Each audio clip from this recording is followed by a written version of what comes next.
that you certainly can sort of start to fight back more in this lane. But so far, right, looking at the scene.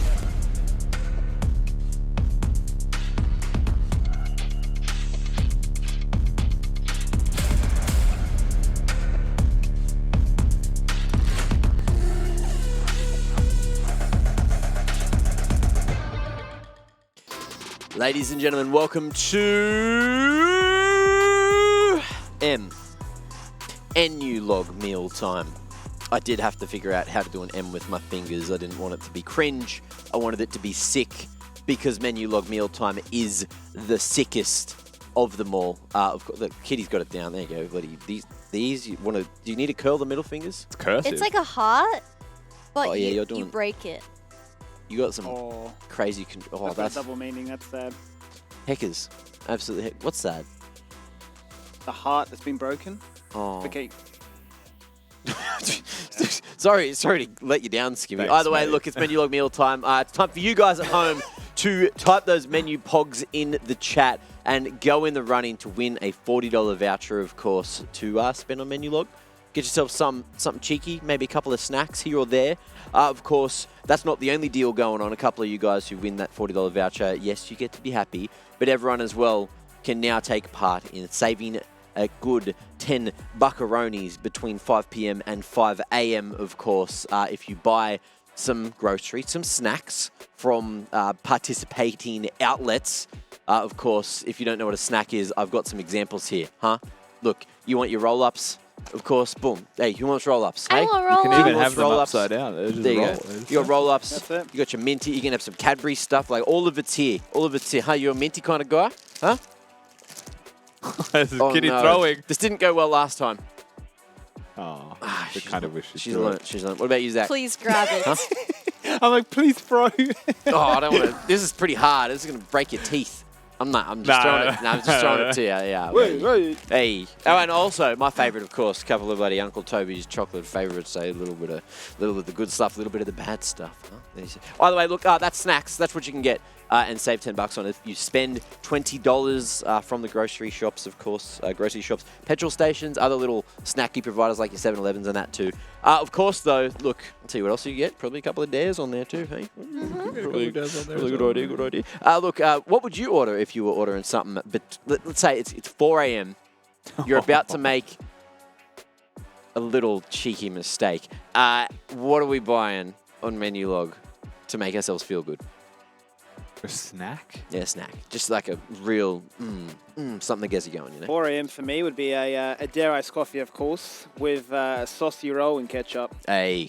I think a sausage roll is a good decision, or a pie. Yay. Gonna go 420, pretty Mrs. Max? hard. What Gonna do go we- so what kind? hard. 420s. Probably Mrs. Max. Probably Mrs. Max. Yeah. Probably Mrs. Max. What about you, Kitty? What are you doing at 4 a.m.? Every time I go to petrol stations, I always get Krispy Kremes. They're just my guilty pleasure. I love Krispy Kremes so much. But, yeah, definitely a sin.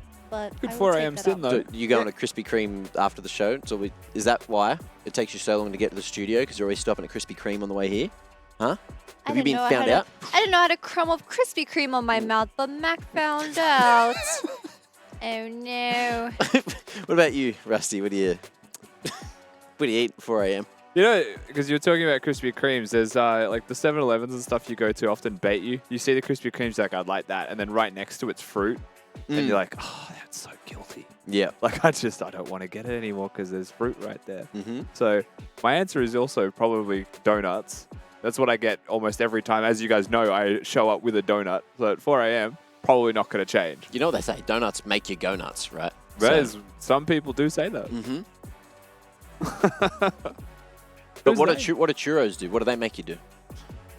You know what my favorite is? Cronuts. Even better than a donut. Have you had one of those before? I have, mate. They are best. What's a cronut?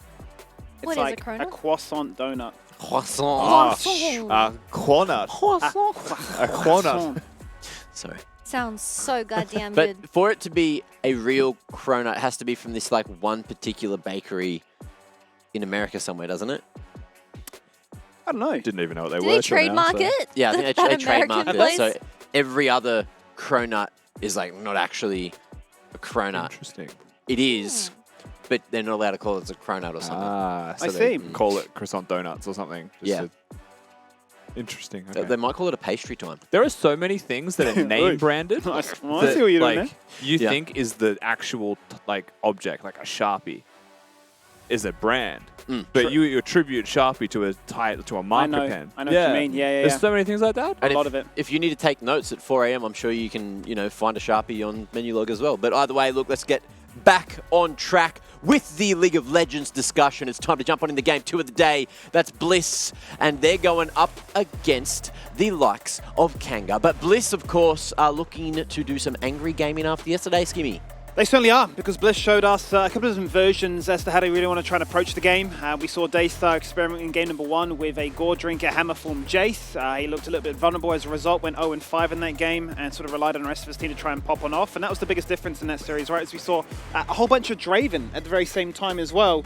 Then we saw obviously a complete flip of that script. Game number 2 bounces back with a Yone 1v9 performance with 4 members all there to make sure that he would be the star of the show. The only death he had, even with a Guardian Angel, was dying to the fountain. So I think there is a world in which you can exploit Daystar and make sure that if he is behind, the rest of Bliss certainly can feel the pressure of that. It's going to be a tough ask, though, given the nature in which they were able to handle Kanga in their last meeting. Yeah, well, we'll see if Kanga's learnt a thing or two. Rusty, tell me what Kanga need to do. Do they need to look like they did when they played against GZ, or do they need to look even better to take down the likes of Bliss? I mean, they're going to have to look exceptional to take down the likes of Bliss, who are definitely going to try to be resurgent after what happened to them yesterday. So for Kanga, I mean, we saw the recipe for success for them in their series win against Ground Zero. Twice in a row, we were managing to find a similar composition, a similar play style. Revolved around the Jarvan Cassiopeia, revolved around Mayfun finding picks, which is definitely what he's after, and Fido being with him, moving around the map. But the big thing for me is combining that with the bottom lane being successful or the top lane being successful, because the second they had more than one win condition, Kanga looked like a different squad, looked like a different brand completely. So that's really where my eyes are going towards against Bliss, because you know very well that it is possible that you could have a 0-5 Daystar that you're playing against, but you still need somewhere else to be strong to win. Well, that being said, this time they went head-to-head was on the last patch. There's been a couple of adjustments going into 13.4, so new patch, new Kanga, perhaps? Yeah, perhaps. I mean, I was just a little bit disappointed by Fido because we had that interview where we were like, do you have any new picks coming into the new patch? And he said, yeah, my champion pool is looking extra thick. And we were surprised. I mean, he picked Tristana for probably the 10th time we've seen out of his career so far. And something like the Gragas, which was blinded, where Daystar responded with the perfect pick, which was the Vladimir. And this Vladimir took over the game, to say the least. So the mid lane is going to be I guess, a test of just tricks, of mind tricks of who was going to get the counter pick, because I think Daystar, once he does get a winning matchup, I mean, he's unstoppable. Even when he is getting camped, I mean, we saw him on the Jace last night, 0-5, I believe. He still did top damage, so he's always a source that TB can always rely on. However, you need to shout out his teammates as well. Yeah, you certainly do. But the thing is, when we saw Kanga succeed is when everyone just picked Comfort. And that's what I was saying in the interview earlier when we were having a quick chat with a couple of those individuals. But this is the kind of matchup where it matters most. Like Bliss, you saw them trying a couple of things yesterday that didn't quite go right, but maybe if they were picking towards Comfort, they'd just be able to play their A game. And that's what Kanga are probably going to be aiming to do going into this one. They were like, look, who was it? It was the coach, right? Who was like, look, guys, nothing's really working. Just play what you want to play. Go out on a W and see if it works. And then it did work. So that just seems to be the strat that Kanga haven't done all split so far, and something that they might have to think about going into this game.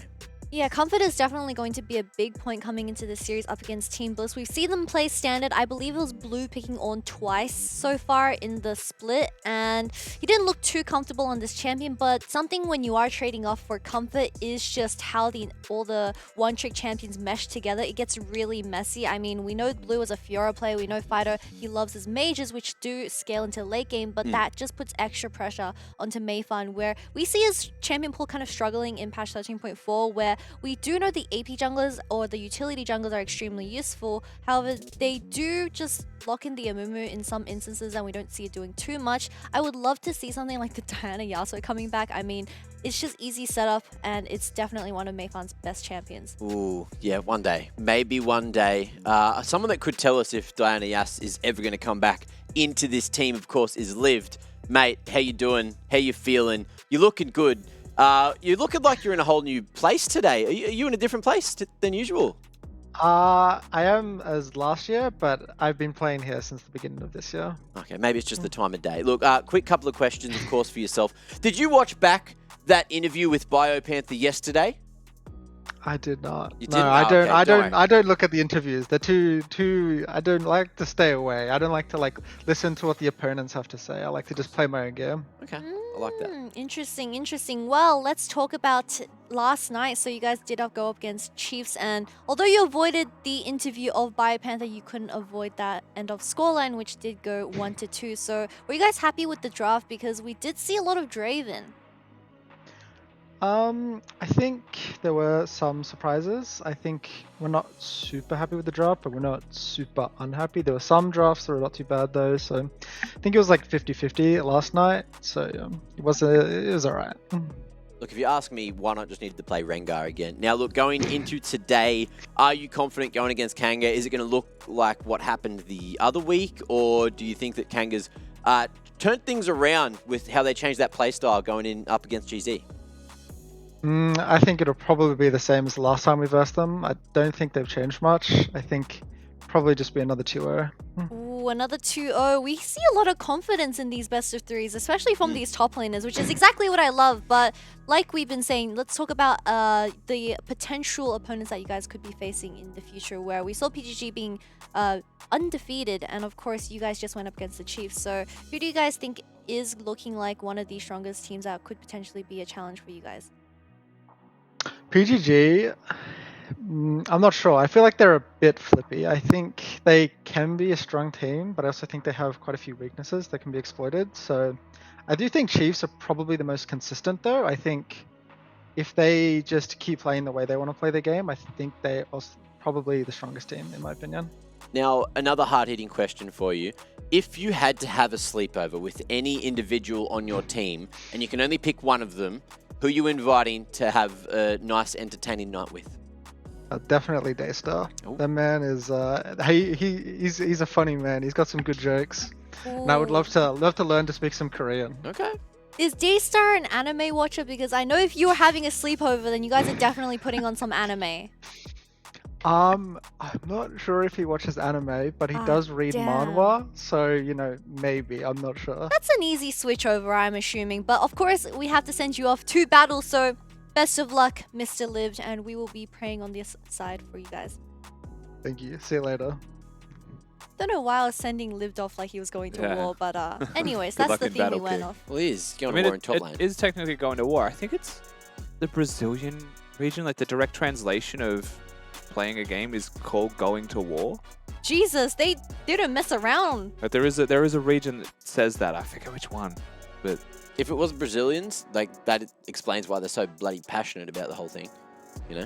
It's like you get into it. Yeah, we're going to war. It's like, no worries. Look, just bring your A game, or you're done. group of people. Look, either way, coming out of that one, you can see that their confidence is at an all-time high, as seems to be the case with pretty much every interview we've had so far. Do you think Lived is going to have an easy time in top lane today? I think he's probably not too phased because I think we've seen, Blue play that Ornn once. Didn't look too characteristic, didn't look too comfortable. I think he is very much, the Jace, the Fiora, the Jax, the split push, the absolute menace for a fighter. So I think he's probably saying, I can ban away a few of those in the drafting phase. We can look to try and put a comp that makes it look a lot harder for you to actually find value with it. And then I just lock in a Sign, or if I really want to be cheeky, I just try and beat you in lane with the Renekton again. So he's probably not too phased. Okay. And all you need to do is just to take off that fear off the board for Blue. And I mean, Liv just gets to do whatever he wants with that huge champion pool of his. Okay, well, what about Fido? Because we're going to have a quick chat with him in just a moment. But we've seen before, when he's gotten full target banned, I figured it that's out. when things What go have you figured bad out? for Kanga. Fido's going to play Vex. Okay. Okay? 'Cause he told us. Okay. He's told us the champion pool is big. Okay? So he's going to play Vex. Yep. Or he's going to play, what else could he play? Veigar. He could play a Okay. Veigar. What else could he play? So what has he figured out by playing those? He said that, look, Kitty, I'm not playing the Cassiopeia today. Look, I'm not playing the Tristana. Mm. Not going to be playing the Azir. Going to be playing something different. Well, guess what? He's listening. Let's see Oh, hey, Fido. how accurate you were. Am I right? Am I wrong? Is Skimmy right? Honestly, I'm just excited. I'm just excited to play. It doesn't really matter what champ I play. I'm looking forward to it. Ooh, excitement once again from this side as well. Well, you guys are going against Team Bliss for tonight, where this will be your third official match up against Daystar. So has your opinion of him changed as a player as we approach playoffs very soon? I think in the past week, I've actually downloaded all of Daystar's VODs and also all of my VODs for the stage games from Baze, which is something I've never really done before. And I just looked at like wooding and leaning and things like that, and how he baits for ganks. And yeah, look, if you actually look at his replays, he's definitely human. But in game, it can feel a little scary. But I think I'm more prepared this time around. Ooh, I love hearing that players are finding out their opponent's tendencies. It takes me to some other games. It's something that I don't hear about a lot coming from League of Legends, but I'm glad you've done it. And look, you put it all out on the table as well. So if Daystar's watching, now he knows. So do you think that that's going to potentially, you know, play some mind games with him? Did you actually do that, or is this just words? Is this just words? Are you playing mind games? Is it all about the mind games? Is that what mid lane's all about? Oh yeah, mind games. You just go into fog and pretend you've based, but you never actually base. That's the key. It's to all being about a good that mid laner. five-head gameplay, Mac. But my Five next head, yeah. question is that, you know, in our previous interview, you said that your champion pool was looking extra thick coming into patch 13.3. Now we're on patch 13.4, and you kind of disappointed me. You picked the Tristana, you picked the Cassio. Those are picks we've seen before. So But he picked Gragas. are you really being thick, or is it just because you were playing a bit of Gragas? Well, look, I'm not going to spoil it, but there's a chance that I might go Jarvan jungle, and we might put Mayfan mid. So that's how thick my chance yes. is. We might even go the jungle route. All right, so anything can happen. We'll see. Okay. Well, look, I'm looking forward to seeing you somewhere on the Rift, at least in the game, and hopefully that works out for you today, Fido. We'll see if we talk to you later, or if this is going to be your last game. Best of luck, because Bliss is a big, scary team right now. It'll be a banger game. You guys will enjoy it. Love it. Absolutely love the confidence. And love the words from Fido. Love that he's been putting in the extra little bit of prep in lane, knowing exactly all the tendencies, Daystar, where he's sitting, how he's moving, trying to set up for Why Not as well. You know, that's the thing that I just assume everyone's doing at this level of gameplay, but, you know, some people are a little bit lazy. Yeah, some people just simply don't do it, right? There's two things I took away from that. One, his champion pool is now so thick it covers 2 roles, so that's cool. That answers the question. You didn't deny the Vex or the Vega as well, mate. That's what I'm. Certainly what I'm could, saying. certainly could. Look, let's have a quick look at the stats between Fido and Daystar here for the mid lane matchup. So far, so good. Look, Fido's stats, fair enough. They're looking pretty good. I feel like Daystar, of course, did have a bit of a rough affair coming into this stage as well. But look, started to clean things up, and then as soon as Bliss started to look good, that's when Daystar started to pop off. Yeah, and I mean, you're ultimately seeing here a very high kill participation for Fido, very paramount to their success. You've mainly seen that if he is ahead than the rest of his team, he's able to sort of either assist or sort of bail out in most situations, right? A lot of those tendencies have been to play hyper-scaling mages. They hit those 2-3 items and you start to win from there. So I think you'd be looking at a very similar story, but I'm very curious to see what his approach is. If it's going to be a case of I need to try and beat Daystar in lane, or if I need to try and play for the team fight aspect, which has been plaguing the bot lane. And the very interesting thing right there was the average damage to objectives or towers, where obviously Daystar's statistics have been inflated from the 2 Yone games, but that is such a problem pick coming into this next best of 3, where his Yone, it has been coin flippy, where we saw it do wonders or just go 2-7 and into his head off, but... Coin flips?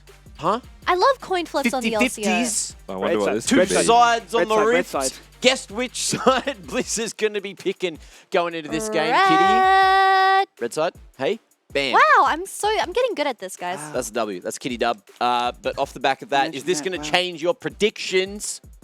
No? Do you think so? Is it going to change You reckon that it's your skewed? predictions? Maybe you know. Now you know that Bliss is going on red side. Are you putting your Twitch points for the Dare fan vote on Bliss, or are you putting them on Kanga? Who's going to be hopping? Who's going to be bopping? Who's going to be blooming? All these questions. Mac is going to be bopping, and he is... He's going to be Mac Blooming? jamming. Mac jamming. Yes, that's an old MO. We haven't used that in a we hot haven't minute, have we? been able to use Twitch chat. That's true. Yeah, we don't go into Twitch chat. We anymore. used to be able to. We occasionally. That's an Twitch LCO chat, at home I miss you. emote. I'm going to it jump is. in Twitch chat with you in a second. Look, we got our predictions as well. Let's see who's going for what, if we're all aligned on the same page for the first page at least. Let's see what the second page is looking like. Oh. And it's 2-zip for Rusty, 2-zip for Max. Oh, it looks like he, Finally didn't want submitted to. his. No, he didn't predictions. want to go for the underdogs in the second game of the day. Isn't That's a lot of eggs, Mac. Now, did Max actually submit his prediction? Or did... There you go. He Yeah, did. he really He wanted did. to submit for the second one. He must have heard that he forgot on the first So one, how close he Maxi was to boy? back. What were you talking about, eggs? There were 5 whole eggs on the screen. I'm not too sure if he's caught it, but everyone went 2-0. for a 2-0, which is, you know, Who's not saying it's not fair because Team Bliss, I mean, they challenged Chiefs. I mean, to be fair, Chiefs have been just looking a little bit wobbly. They went 3 games Yep. up against Ground Zero and then 3 games up against... Bliss. Kitty, get ready. Ready? Two. What? No, I wouldn't do that. Sorry, Kitty that's blue toxic. She Look, I actually need to blew- she apologize. did it me. Actually, I need just- She blue I need to screened. restart Kitty because Champ Select's Beep ready. boop. I'm going to deal with this over there. See you after the game. Adobe Premiere crashed. Like, I'm gonna let you finish, but quickly reboot me. Oh, here we go. Kanga Esports opening up with a first pick. Fiora. That's how scared they are of it being denied away from blue. I mean, we know Liv likes to play tanks, and this is one of those things that I was thinking about while we were discussing this as well. It's like, what do you ban from Kanga when you know that you want to ban the Fiora, but it's not really a first 3 No. ban, right, as a champion? But also, last time we saw Kanga play, they just picked for themselves. And so it seems like so far, we'll see what they choose to go with their 2-3 picks in here, and if it is Mayfun picking for himself. But comfort is the name of the game, and so is pick order. More time to do runes. That was the secret to success. Always. I was just noting, it looks like why not switch location too? Perhaps at the Bliss facilities. Maybe you're all playing on land together. Maybe land buff is real. Why not? I'm not sure where he's playing, but I thought he moved to Melbourne, and I thought Bliss was in Queensland. Yeah, So, I'm thinking. We'll get confirmation obviously later, but I see a different background. I go, oh, what's going on here? Either way, the response from Bliss was to be the Varus as well as the Sejuani, so no Draven today. No Zeri, despite being up and available. Kanga going to say, well, Jarvan is the go-to here for Mayfun. We like that. Ease of execution for him has always been his biggest strength. And then for Hooper, I mean, you know, the Aphelios gets buffed. You were playing it before. Double down. the question for me is, what do they pick third here for Team Bliss? Because now they know the Aphelios is there. They know they've got the ability to sit back and poke, right? And Aphelios is going to try and sustain through that one. They've gone for an Ashe with the Varus. So they are all in on that aggressive bot lane duo again. There is a flexibility, so to speak, between the Ashe and the Varus in the roles that they play, but we also saw Limas, while being ADC Ashe, go for Imperial Mandate and be full support anyway. So ultimately, they're just going to be all harass, and maybe an Enchanter or something for Shinky would be what they're after. Like a Rakan even can still work. Gives them that engage angle, something that couples with the Jarvan pretty well. But first and foremost here, Skimmy, the combo's gone. The success combo for Kanga, which was Cassiopeia Jarvan, is finally removed. They have done their homework, and they certainly aren't going to fall victim to what burnt their opposition previously. So that has been denied. The response is, well, you looked a little bit too clean on those 2 games of it, Daystar. So Yoni's been taken away too. Nautilus now removed for the easy pairing with the Aphelios. Here's the thing though, right? They've just picked Ashe into Jarvan. So they've kind of just acknowledged that if he ults me, I die. And if they ult both of us, we're just stuck. Yep. And that's our gameplay, and that's our strategy here. That's the playbook, is we have to respect this Jarvan. We're very flash reliant now, and lived. All right. I see what's happening. There was a world in which I wondered, would you ban away the Renekton knowing that that would be the aggressive option available? Perhaps a Cassante in the mix as well, obviously there for Liv too, but you'd most likely really wish that it was the Sion or the Ornn to play that Fiora into instead. What, play mid, isn't it a Azir? Has all been into the Daystar's champion pool. I think this is an Azir composition, but the question is, right? Okay, yeah, it is a Veigar. The question, Mac, where are you? I'm going to just put this out there into the universe, is they don't have magic damage in Bliss's composition. And so, yes, they need magic damage. But this is for sure an Aurelia angle for the Sejuani composition for Daystar. Yeah, it is, isn't it? But then it'd be a pretty rough one of that. into a Vega as well as a Rakan. No. You annihilate Veigar in lane. The cage is just like bug spray on a window. Doesn't actually do anything. Akali's the obvious choice, right? It's the magic damage version that we were kind of thinking about. It's something that can be dive heavy, can be super aggressive.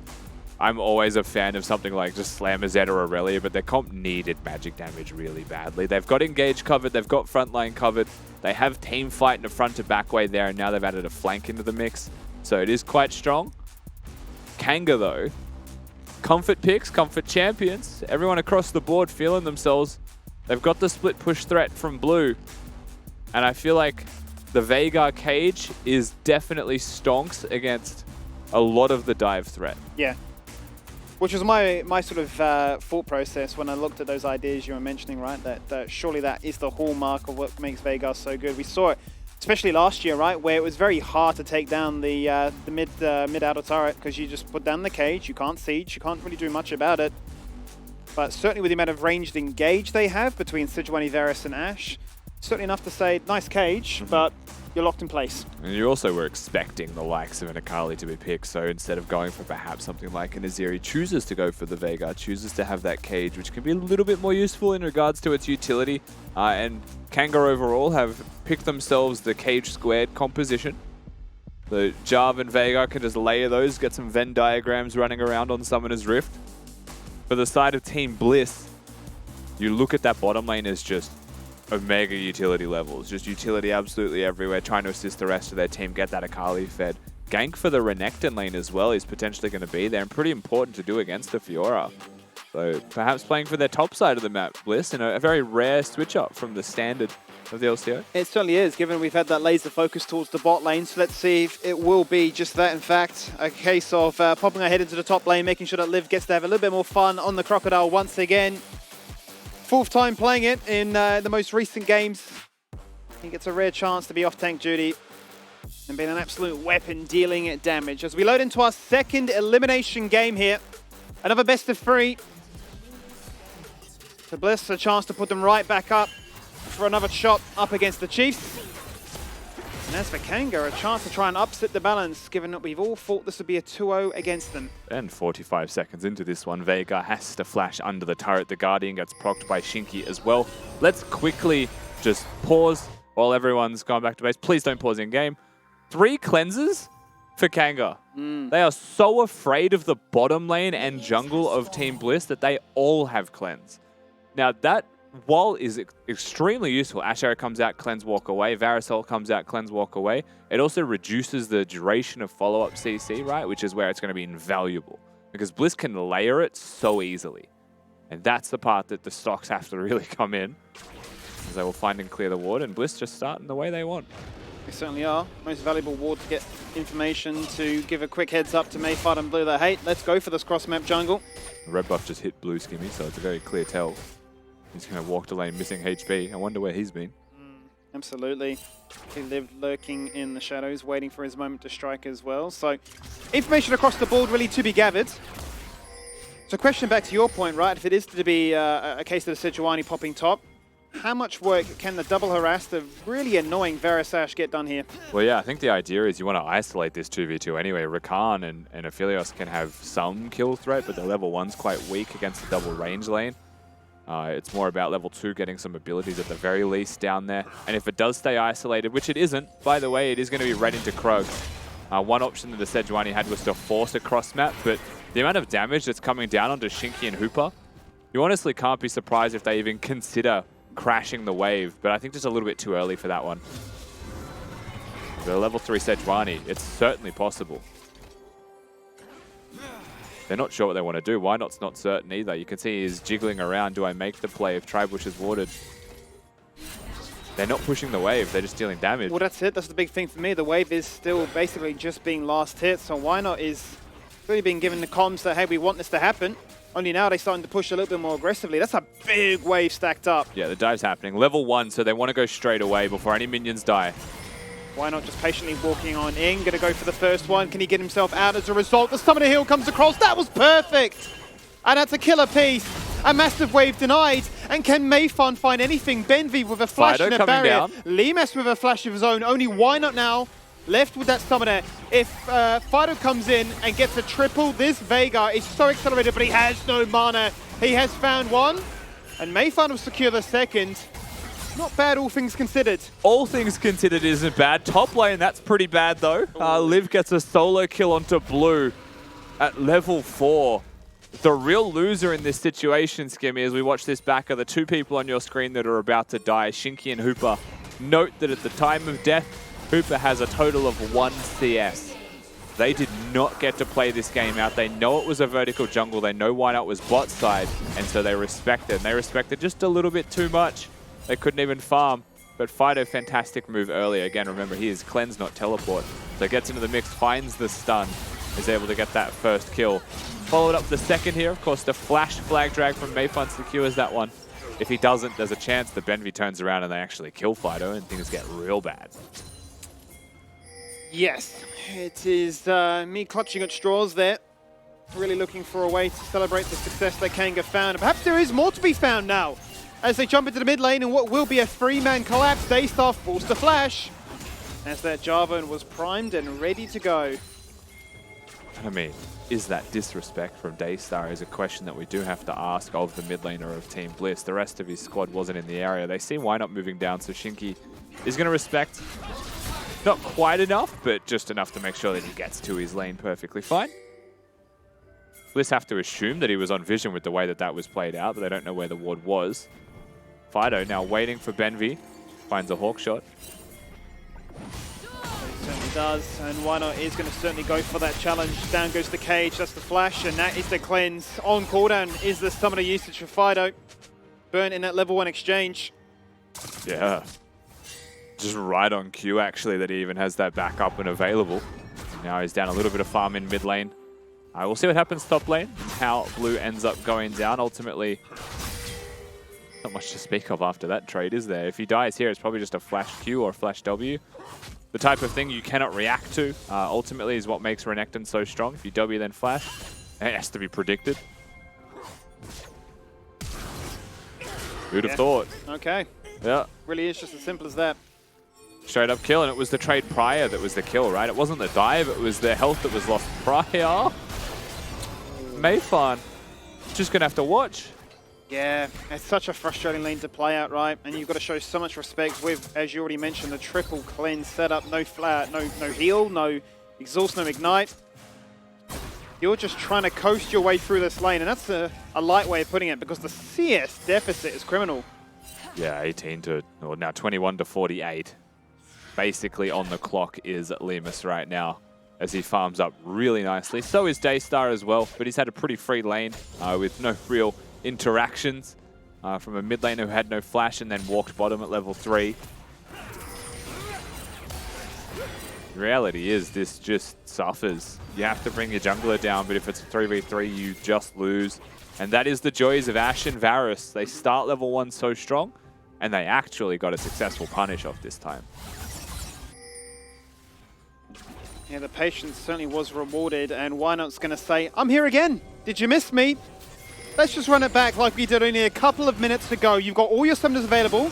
So can you outplay us? There is Daystar, there is Benvi opening up their accounts, and Hooper fighting for his life, and he can't even get a pity kill onto Lemas. Yeah, it's actually a little bit scumbag there, though, from Bliss. They made sure that Daystar didn't get a kill or an assist. He walked all the way down for that. At the very least, give him the kill. He's earned that much. You're going to crash a wave and get a turret plate for it regardless, but they'll get the kill. 2 to 5 is the scoreline, and a 3,000 gold lead 7 minutes in. Both mid laners being exceptionally active, but the difference comes down to the fact that they've set up their waves, they've done the chip damage, and they've put all of the work in prior to the play actually happening, and Shinky's cleanse not saving him in that situation. Keep in mind, Skimmy, this is pre-level 6. Only gets worse. Only gets worse. Right, so this is really promising signs to start off the game here for Team Bliss. A comp built to do damage, be frustrating to try and deal with. Certainly snowball out of control, and that they might just do. Only 8 minutes in, you can see the total difference be already about 3k. Mayfan about to tank 1 minion here in mid lane, should get level 6 from it, so can look for the engage. Event Horizon goes down, but a really nicely used Shroud from Completely cancelling out any further attempt. Why not? Also about to hit level 6 off one more minion, I believe. It just ticks it now, and he can go. There's no cleanse. Yeah, jumps on in, gets flashed away upon. That will force them once again to be zoned from this wave. Mayfun invites pressure from Daystar, who can just casually stroll back into the mid lane. It's a quick note as well for the composition of Kanga, very much based on some scaling here as well. Fiora can start really strong, but has big item breakpoints where she becomes unstoppable. You stop for a second, they're just going to use ultimates, so I'm just going to continue to talk through it. Yeah, please do. Fido scaling champion in the Veigar doesn't mean he's strong early, does mean he wants multiple items and getting those Q stacks up. And Aphelios needs the lifesteal to be really effective in the way that he's currently sitting in the meta, right? That Bloodthirst to build the red weapon, the overshield that is there from healing. Pretty important factors for him. Meanwhile, Team Bliss's composition simply needs cheap lethality purchases and level 6. Yeah. Right, you got a cheap magic penetration purchase as well for the Akali and level 6 and you're good to go. Renekton starts strong and starts to peter off. So it is basically a game of get a lead early and snowball the game, or you get outscaled, and so far they've got that lead. That they certainly do, right? You talk about the scaling components. Yeah, the Bloodthirster could not come sooner, obviously, for Veigar as well. Wants those stacks, wants the one-shot potential inside the Cataclysm and just flashes out. Says, Mayfun, you spent such a long time here in the mid lane, but you will not kill me. Just persists, just constantly refuses to die. Daystar having the time of his life, being annoyed by the presence of a Jarvan, but the kill threat barely exists because, again, there's just not enough damage yet. Top lane, though, I feel like this is genuine kill threat. Blue doesn't want to take it. It shows a fair deal of restraint. We can see that Why Not was in the river, looking at the Herald as well. That's just being picked up now, once again in the mid lane. Are we surprised? Not at all, but the Shroud continues to be an absolute menace. The arrow very close to connecting as Daystar goes in with the perfect execution. It wasn't lethal, but it's enough to make sure that Why Not can come on through and snatch it away. So Mayfun's dead. A turret falls down bot side whilst the action continues in the mid lane. And they want to crash this wave and find even more gold. You've got an Ashe breaking the bot turret while throwing arrows mid. That is how clean Bliss are looking right now across the entire map. Blue had to be a little bit passive in top lane because he knows the Sejuani was missing, but that Sedge walks mid, and it's a really nice W flash to have lethal damage. Now he's taking a boatload himself. Oh, he's taking so many turret shots. I think he's just dead again. Yeah. Too keen for the Demolish proc, and he's just paid the price. And you can hear the all chat. Just then you heard the chat go through. Liv gets another solo kill. That's 2 solos. Blue was on his signature pick in the Fiora, and if this is his signature pick, it's hard to continue to find hope for him in this top lane matchup for the rest of this series. Look at the CC layering, and that's without cleanse being available there. But just enough to bully you out of this lane. Exactly right. It's not about the kill, is it? It's about the damage that comes after that crowd control and the threat, the looming presence of a Sejuani being around the area because the rest of your team isn't safe. Fido comes back mid after Hooper walked mid, and he is in danger. Hooper's going to be so careful right now. He doesn't have the Bloodthirster. He doesn't have enough sustain with this red weapon and just isolated, decimated and killed. And you know, if Daystar really wanted to, he freezes that wave and then the game's over for Hooper. He doesn't get to play League of Legends. Just punished. Just suffering. Has to deal with an Ashe Varus, and it doesn't get better once they have a lead. It only gets worse. And now there's an Akali farming an open side lane with a turret not there. There's no such thing as a safe space anymore. No, it's just freedom, isn't it? Because they can just very easily rotate between mid to bot. So much vision controlled by them. Out goes the arrow, and Daystar says, it's my time to shine. You can charm me, but only to find another kill onto you. I'm just getting flashbacks on the last time that Kanga and Bliss faced each other. I swear we were getting solo kills from Lived in that game as well. They walk towards the red buff, but their AD carry's already dead, and all the ultimates and summoner spells were still back for Team Bliss, so they just chuck them out. And it's just such a frustrating draft to deal with. You've seen this really been the bane of a lot of teams when you just have far too much CC across the board. You just don't get to play your way. It completely shuts you out. And the amount of threats they have, I mean, you can miss the Chain of Corruption. It doesn't stop them taking the mid-turret. No, they're just able to throw Hail Marys. At this point, it doesn't matter if it misses. They're still stronger in the 2v2. Goes for the riposte, but Liv holds his tongue and goes for the stun afterwards. Blue has not riposted the stun one time. No. Not a single time in this whole lane that we have seen. He has not riposted that stun. Lives in his head rent-free. Yeah, absolutely. The mind games, 100-0 belonging to Liv right now. Complete destruction. 3 top. But will it be the undoing now for this very aggressive and rather fed Renekton already at a 2-0 scoreline? The arrow goes out quite I think they know you're top. adventurous. I think they know. There's no vision, but a whole arrow. Why is an arrow here? A whole arrow just showed up top lane and said, would I that be dare there? you to gank that. As if to say, we're anticipating that you are about to jump in. Team Bliss now will have their sights set elsewhere on the map. They found the first dragon. Here's the second. Fairly easy acquisition.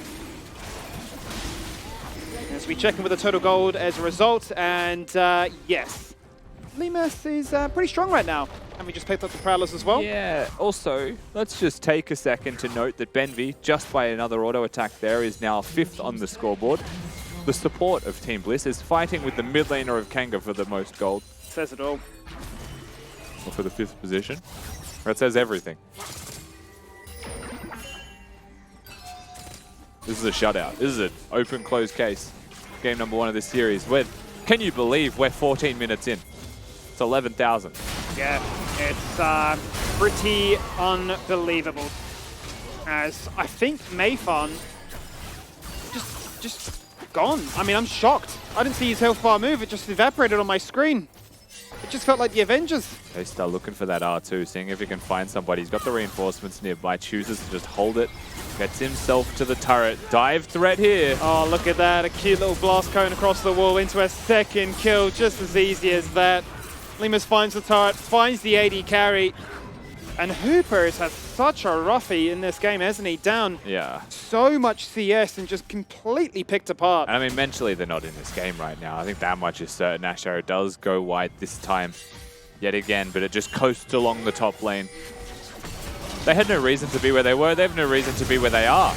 What are going to fight for it? Every square inch of this map, they want to try and make sure there's a way to feel confident about their ability in this series. Maybe mentally checked out of a game 1. Perhaps they can find at least one to feel good about this, because 14 kills to 2 with the gold difference at this early on, that certainly does hurt the pride. You can see Varus throws the ult, finds it completely blind, middle of the bush. Where else could he be? Chucking out all these annoying ultimates, and you can see the frustration on the cam there for Blue. Just nowhere to go. Yeah, I mean, it's a frustrating death, but the same thing could be said with mid lane. I think at this point they aren't thinking about this game anymore. They're stuck within the confines of their base. Anyone who's not in their base is a target, and that target gets preyed upon. Yeah, try as you might for Fido. I mean, he couldn't do much more. That was actually, I think that might have been an invisible stun from Fido because it was in the wall. Daystar face tanked it. Could have just pressed Q, perhaps, if he knew that the stun was there but didn't see it. I don't think he could have done much more there. Nope. That's the Rod of Ages. He's scaling. I mean, the event horizon into the flash afterwards, and Daystar's like, I'm still coming for you. Like a hungry hyena, chasing down his prey. And the Merc Tread's also a smart purchase here because the Veigar stuns is really the only thing that can stop you. The rest of it, you just hop in a Shroud. Yeah. And you'll be fine. You just walk around in circles inside the Cataclysm. You can dodge around. You can use the ultimate to get around fights. The Veigar is the one thing you can't really get through. That's the only person with money. I think it is a really interesting discussion, though, talking about how, as a team, you look at this and say, wow, what a complete shutout. Our prep, was it wrong? Is it just Team Bliss are playing far superior to us? Where has it all gone wrong? And are you telling me that your first pick isn't just outright winning? look, all I'm saying is we're going to watch what a first pick Fiora can do. And not too much, apparently. Shinky going to jump in now with the quickness. And looks to try and charm as many as he can. Gets out with his life intact. That looks good. Shutdown found here by Fighter. Can they find a second? Why not? Maybe a little bit too beefy. A little bit too hard to take down. 5-1-7, might I add. I mean, that's the makings of what their composition could have been. Too far gone for anything beyond that. They find a pick. The cleanse was used by Shinky. The engage was there. Mayfun with the follow-up, but ultimately they'll get the shutdown. They'll feel good for it, but that's all they really get. They get to feel good for it. we take those. They also have to feel 14,000 gold down 18 minutes in. Which, yeah, returns to the point then as to, as a player or having been in a coaching position yourself, how do you even recover between the time of game 1 and 2 to say, all right, guys, quick reset of the mental. This one went completely pear-shaped. I mean, the thing is, right, like, you're probably only thinking about game 2 10 minutes into this game. You don't really... It's a funny question because you don't really need to recover from a game like this. You just lost. Like, you've just lost so hard, you don't really need to think about it. It doesn't live rent-free in your head. Losing a 30-minute close game, so tough to recover from. Yeah, that one hurts. Good cleanse. Recalled on a ward, though. This comes back to my previous point. I think it's a clear sign of players not knowing how to lose gracefully, though. Like, Kanga have been caught in mid twice, just mispositioned, just overextended. A tower's dying. We all see the tower's going to die. Why are they in Q range of a Sejuani? Things like that.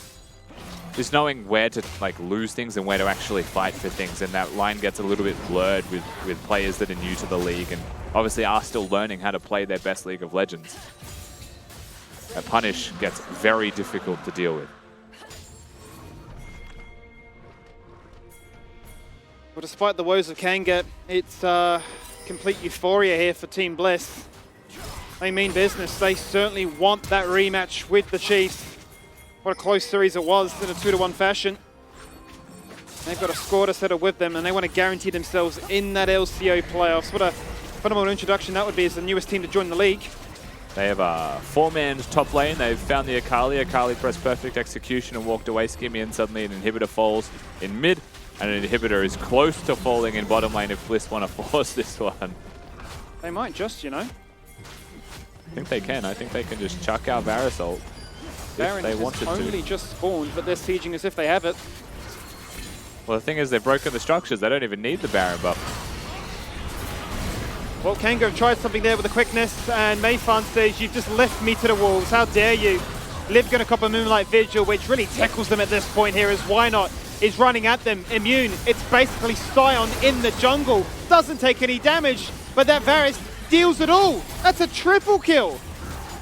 Nice little triple by Limas. Turret falls top lane, and realistically, Bliss looks like they're just going to go for the tutorial ending. They're going to protract the sting of this loss. Ooh. They want to make it felt. They're going to get that Baron. They're going to recall. They're going to go for the 3 inhibitors potentially before they go for that end. It's a best of 3 tech, right? You actually want to make your opponents upset. You ever played a game of solo queue that you know is over and your team won't FF? That sends you to the moon. You get so upset at your team.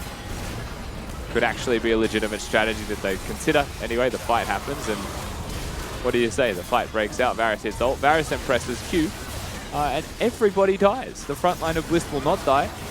They're just too tanky, too much money. Certainly is the case at this point. Really all I'm waiting for now is for Limas to go crazy with it, jump in with the Prowler's Claw and just hit them in the face, really. We love a good Prowler's Claw, Duke. And we certainly do. Especially on a minion. It was the best. Yes, certainly mental. He's going to feel a little bit frustrating here, knowing that this game is pretty much over. Has been for quite a while now, which always feels rough in his position to call, but I just want to make sure that, hey, this is how this series will be playing out. We 2-0'd you before. You went to the lower bracket, you got that win. Hey, we're going to 2-0 you again. Bliss with an absolute statement game for sure. Arrow slightly wide as it coasts above Fido. Liv's just going to push through mid lane, Baron buff in their hands. Skimming, it does feel like they're just going to put the final nail in the coffin. Baseline takes that. Oh, hey, no, he doesn't. You're always getting clever. That's Lee Syntech right there. That's cheeky.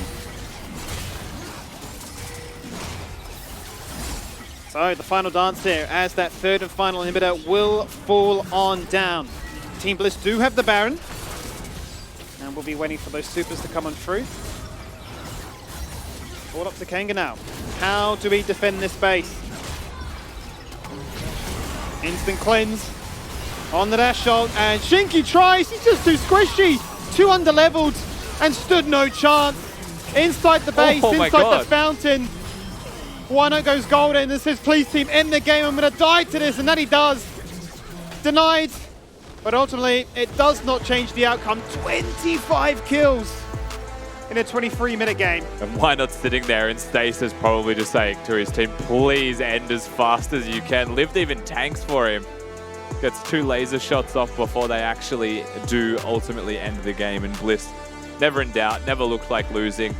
By far the better team in game number 1, but it started at like 1 minute in. They got the flash from Fido, and it just felt like that was relentless. You know, there was dives bottom, the dives were successful. And the second they were successful, the Ashe and the Varus could do whatever they wanted, whenever they wanted. They broke turrets while arrowing top lane. You know, they're having the time of their life. But they certainly were. And for us thinking perhaps there would be more attention shown towards the top side, Level's like, no. Watch this. I just solo kill him. Go back bot, mate. Make sure this Aphelios never has fun. He did not sound worried in the interview, and he did not look worried in that game. Man is a Renekton player and was not ever worried about Blue, it seems. Able just to take him toe-to-toe from level 4, I believe, was that first fiasco, and then it just went really, really well for him from there. And also, I was saying to Kitty as well, I think it was like towards that 20-minute mark, maybe a little bit before, the only 2 kills that we saw come out from Kanga ended up being those 2 traded kills in that first little skirmish down in the bot lane.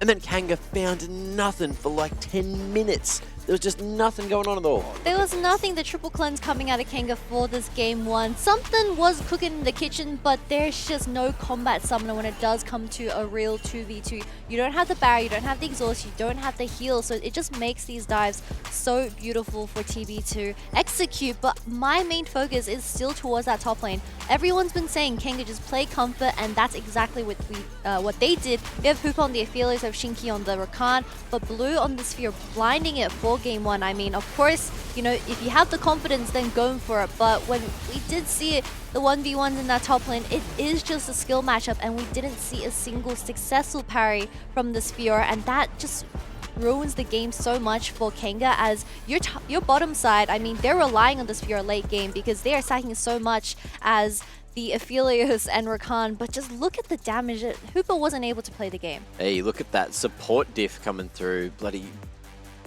Benvy doing work. 10k damage on the support Ashe, and then you look on the other side, he's done almost more than bloody everyone over on the Kanga side of things. Support Ashe is very annoying, does a lot of pad damage. Yeah. Definitely just chucking out volleys on repeat. Look, I'm not mad at Fior being blinded in this instance. You see in the LPL all the time, but you need to be perfect on it. Like, there's no excuse to do bad on it.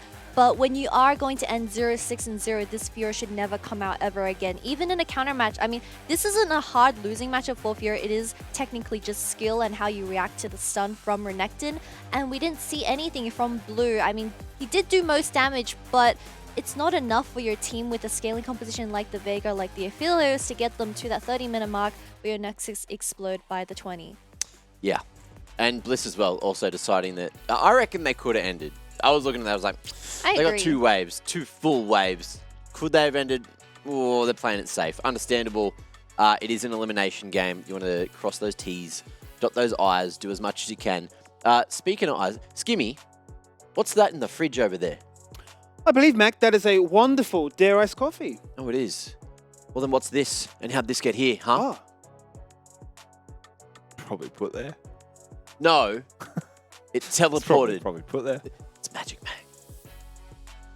It teleported. How'd that Rusty. one get there? Sorry, now we're zoomed in. Zoom back in, please. Thank you. And that one. Give me back. Give me That one. magic, man. Thank you. Dare time. Well, I've committed the cardinal sin. I've done illegal daring. Guess what I did, huh?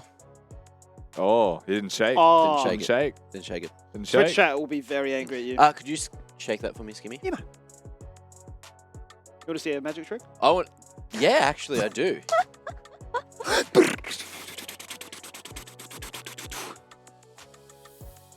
It's full. It's full. That's full. How'd that happen? That's Wow. crazy, man. Wow. How'd that Unreal. happen? Crazy physics. Crazy, crazy. Look. I love it. You want to see your magic trick? Oh, please do. Ready? It's full.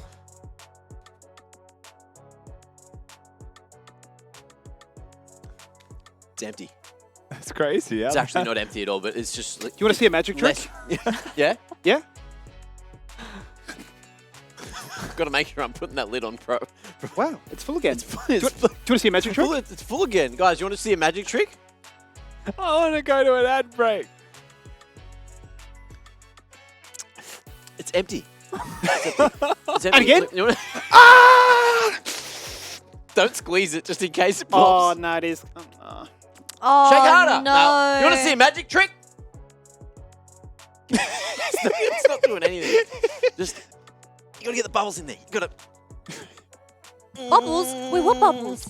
I mean, yeah, you gotta get more milk in there. He's going red again. It's going so red. That's full. Works, Oh. works, Oh. chum. Just gotta. Do you want to see a magic trick? I don't know how far we can take this. Either way, from the fans, let's have a quick look at some of these submissions as well. We've got a couple of beautiful captions from everyone. Chris the Caster jumping in with the when they buff Yumi. Oh, so true. I don't look angry enough, but I agree with the caption. It's a good caption. Well, you're crying, kind of. You're just like laugh crying. Yeah, no, true. I'd be hysterical. Yeah. I would be hysterical. I can't believe it. No, You're that's just spot on. cracking up. All right. You still look like you had spicy food. You made a mistake. I can't unsee it. Look, thank you, Chris, for that one. We got one more to have a quick look at here. Oh, it's Rusty. Hey, that's you, Zach Rusty Pie. What's it? I don't want to read that. Zach, can you read it like you typed it? Yeah, when my ADC locks in a 5th pick Soraka. To be clear, when Hey, my you didn't finish. ADC locks in a 5th pick Soraka. If you know, you know.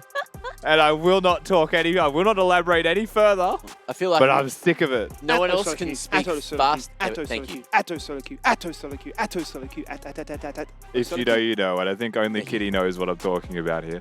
Rusty was looking at me while reading that caption, as we both know the context behind this tweet. Is it a subtweet? There's like hidden Can you- lore in just solo queue that we can't say. Is there someone ADC It's picks like for when you Soraka, enter it's like into- you're dodging.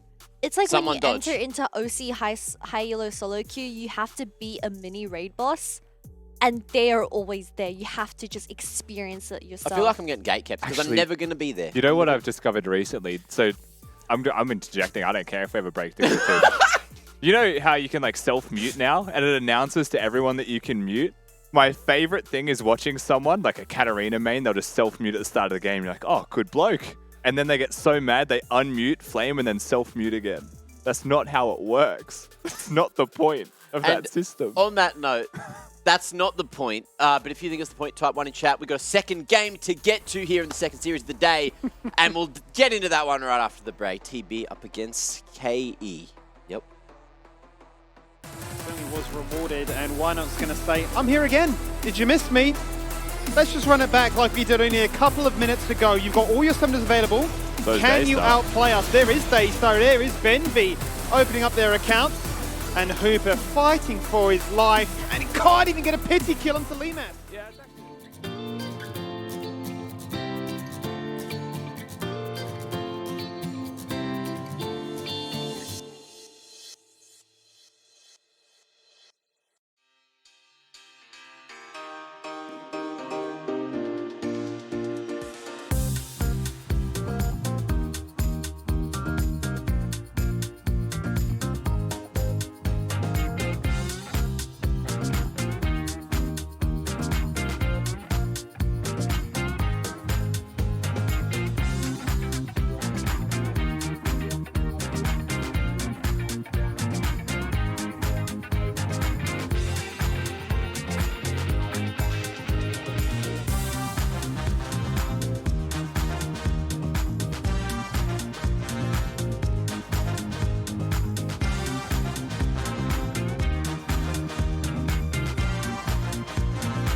You want to see a magic trick?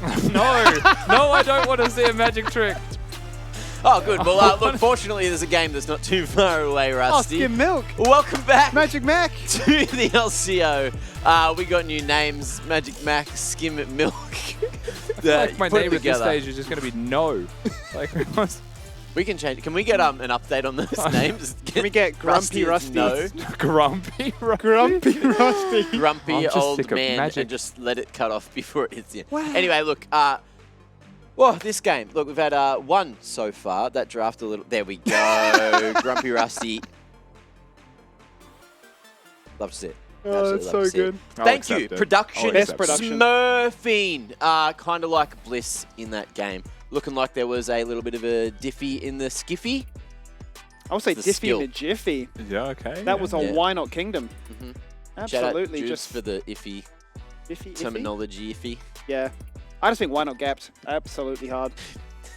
I miss Juves. I miss I Juves. miss Stubes as well. I'm just not Yeah. sure that he was the one that coined the iffy diffy. No, he was the one that I heard it off the most, Okay. most regularly. I remember He when was you- a jungler. I heard That's you right. cast and say the double. Yeah. I was very impressed. The double, the triple. I can't roll my tongue on Q. I have to like think about it. Think about this one, huh? Drafts, crazy. Yes. What's going to change going into game 2, Kitty? If you were the support and you were a Khan and you got Yeah. domed, what are you changing to?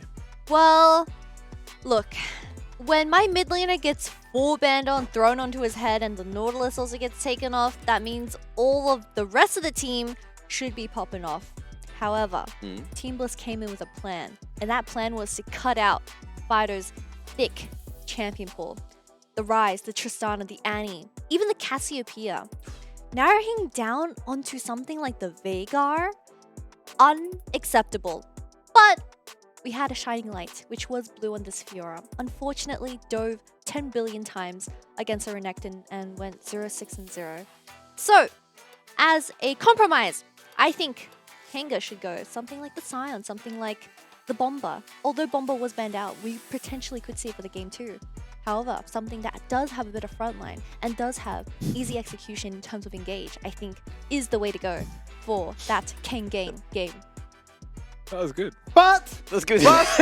But we might see a different champion in this game. However, However, I like let us that. see That's if good. we will get a Jace. You know what I also think? Mm. It's weird that they banned the Gragas. I know that it's a big flex and that Bliss can play it in multiple roles, but it still feels weird to me they banned the Gragas and just like gave away the Ashe Varus by first picking the Fiora, right? Like above all else, like if you're not going to ban Ashe or Varus, you're probably handshaking. Or you just give them, but you just give them the Varus and then take the Ashe and have like a bot lane with it so that you can still pick a sustain ADC. So I don't know. I just think there was other options there in the draft. You know what Coach Rusty would have done here? Coach Rusty would have given Shinky Sona. Yeah, actually, I probably would have. Just give some Probably would've. sustain to poor Hoopa. It's a He was Soraka having a angle for terrible me. game. It is a Soraka angle, I mean. However, does it depend on the sides? How many selections can the sides be made of in terms of percentages? Out of 100, if you split it in 2, Kitty, what do you get? 50! But what's the other side? 50! Thank you. Side Okay, select time. I don't know if you knew that was coming. So let's- But look, Kanga's decided on red side. Again, everyone picking red. Yep. Going for the counter picks. Who are they saving it for? Are they going to go for that Sona 5R? You know why Kanga picked red? It's because Red is dead. Kanga is Yeah. well, kangaroos are the national national animal of Australia. They're on the coat of arms. You know what the soils of Australia look like? Red. They are going full Aussie, mate. They are gonna pick something bogan. What is Bogan? What champions do we have? And Gragas. Gragas is Bogan? I mean, Is if you Gragas think Aussie? about He's it, got a hillbilly skin. if you think about There's a it, skin with the... Oh, isn't there a skin with the... What's the cork hat called? There's Renekton with the... That's the Renekton one. Oh, is Yeah. Renekton's got a Oh, cork that's what I'm hat. thinking of. Okay. There's hillbilly Gragas. Yup. That's it. That's the strat. Look, I'll That's tell you what the combo. strat is. You want to see a trick? No. No. Damn. Oh, Production was so ready Production's for them. I want to see a actually trick. so they on knew the it was ball. coming. But Yeah. they were also ready because I was leading into the dare fan vote. Actually, Actually, guys, look, Twitch points up there somewhere. There's a button, put them on there. Let us know what you think is going to be going down in game 2.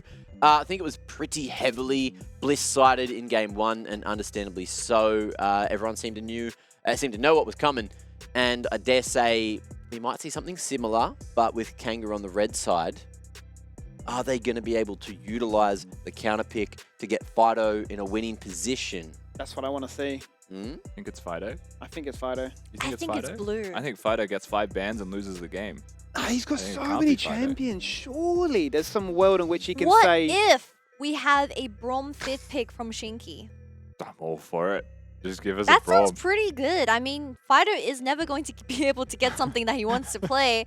Blue, I mean, he has an Ornn, and then he has the carries. But sometimes you just have to double down and pick the Ornn or even the Scion. I mean, unlucky to be a top laner in 2023, honestly. Anyways, Brom. Why Brom? Why Brom? Because we already saw from the enemy team. Was Is it a because he's Nautilus? big? Is it because he's I'm jacked? having short brain Is it because memory. he's Ash Varus. handsome? Is it Ash because he Varus. looks like me? No Is Brom. it because there's no world where he's going to be picked unless Mac's wrong because Champ Select is ready? Oh, I was quite muted. I was really ready for the full champion conundrum, one of those. Team Bliss, though, going to open up here. Ready. Look at cheeky Ash. How amazing is that? Run it back again. Wow. Wow. Wow. Ash. Locked in again. 2 matches in a row. You actually were so quiet you're not coming through just then. Just so you know you've got your limits. Damn. Damn. Varus has been banned away. So as far as we're concerned, they're not going to be trading, not going to have a combo. You can still go for something like the Zeri here. I would still like to see that from Kanga. But with that in mind, they are very preferential to the Aphelios. So I would not be surprised to still see them go down that pathway. The big thing here that we didn't really get to highlight in the conversation before draft is I think Kanga on red side are so gated by their champion pool that their pick order becomes really difficult to navigate. And so when you talk about who gets counter pick for Kanga on red side, it ultimately feels like it should be a support or a comp based role because blue doesn't provide them with a comp or a counter that's not predictable, and Fido just gets banned out. If you don't give him his champions, he has no champions left. So it becomes a little bit dicey here for Kanga, even though red side is obviously quite powerful. What they do get is third pick into bans. So you can just pick your top laner now, ban out champions that you think are an issue, make it a bit better for him. Same thing can be said for Fido. I would rather they go for a mid pick into bans than top lane. Okay. Well, let's see what happens because Kanga have actually elected to go for the run back on the Jarvan. They've also locked into Samira too. I was quite scared for a second, wondering if there would just be far too much range to deal with, especially with an Ashe locked in place there. Leona third pick, go to bans. Now the Samira will just become a little bit too problematic. Hovering Daystar's champion, Skimmy. Yeah, just paying respect, saying Daystar you've locked in the Gragas, the only win that we found on that one. They'll be hoping for a win on the Draven as well. Okay. But Cassiopeia has been let through and isn't going to make that same mistake last time because that was denied away in the second half. Yeah. So they do, the expected thing, right, that we wanted from them, which was pick a mid laner before they get banned out. This does still mean that Bliss get a couple of bans, potentially for the support pool, just because of the predictability of Samira. And again, one of the reasons I don't like Samira in this draft if they're going to go for a mid-third. So this is a perfect example of what happens when you're bottlenecked by your champion pool. Sure. If they want to play aggressive bot lane, well then if you get rid of Nautilus and Leona, you have Rel, right? You start to get really limited in those choices. Maybe it's a Jarvan that goes bot lane, but it's still tough. It's still very tough to find the actual solution then. You just run it back with the Rakan again. You could Rakan. It just isn't the same. Rakan's not a tank. No, You for know? sure.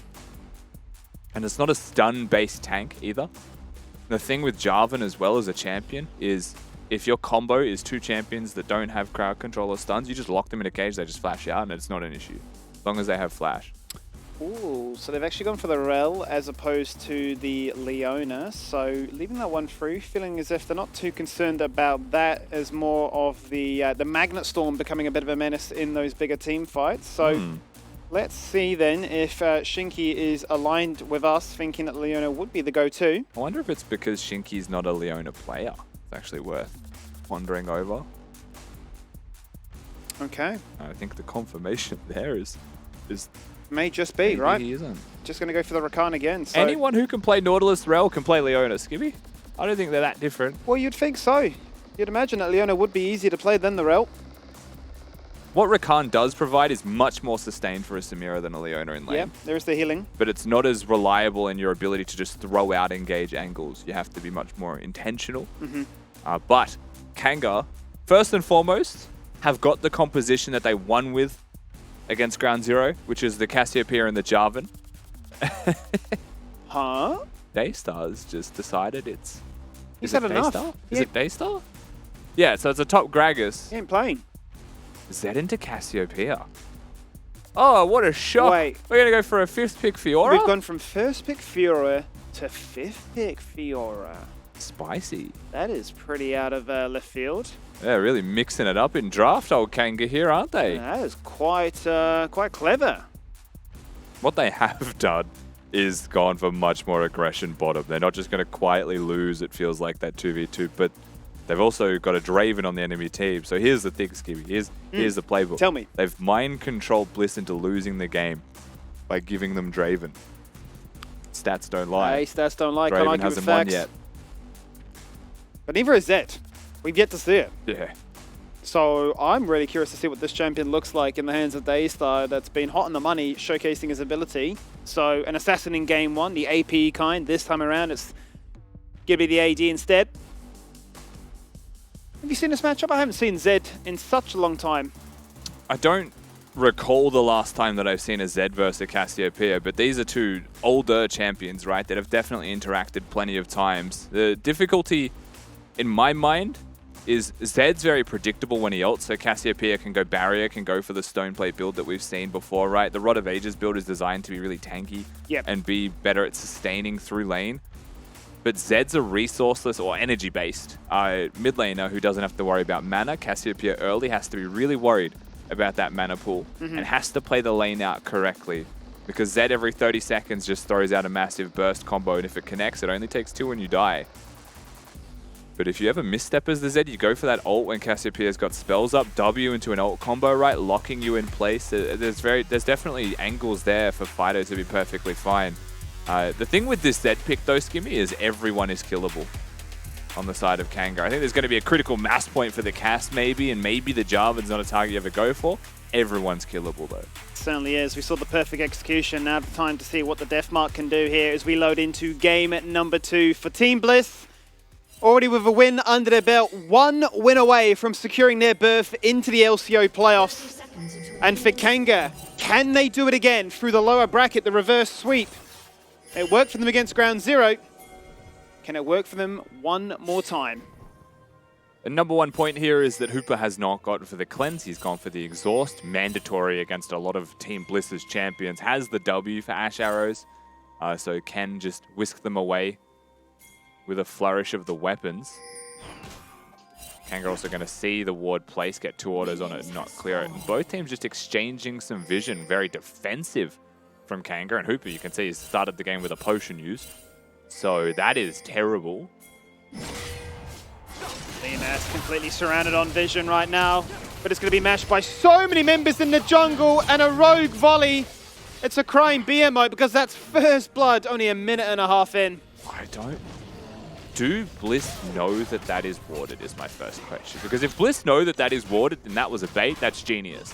If they didn't, team right place at the right time. A Jarvan and a Rakan not going to have lethal damage if there's reinforcements there. And look at bottom.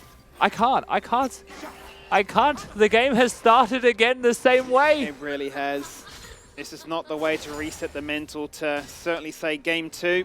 There's no way that this game starts identical. Hooper uses a potion. Shinky's here with 200 HP. Has to recall at level 1 because quite simply an Ashe walked up and pressed W. If Liv solo kills Fiora, I'm leaving. I will solo cast this. Done. I will. Or, you know what, we'll get Kitty out here. Perhaps even Mac. Swap them out to close out the night. Either way, though, yeah, it's a terrible start. It really could not have gone worse to start things off here. But you were hot on the money in terms of what this Cassiopeia would probably be looking to take.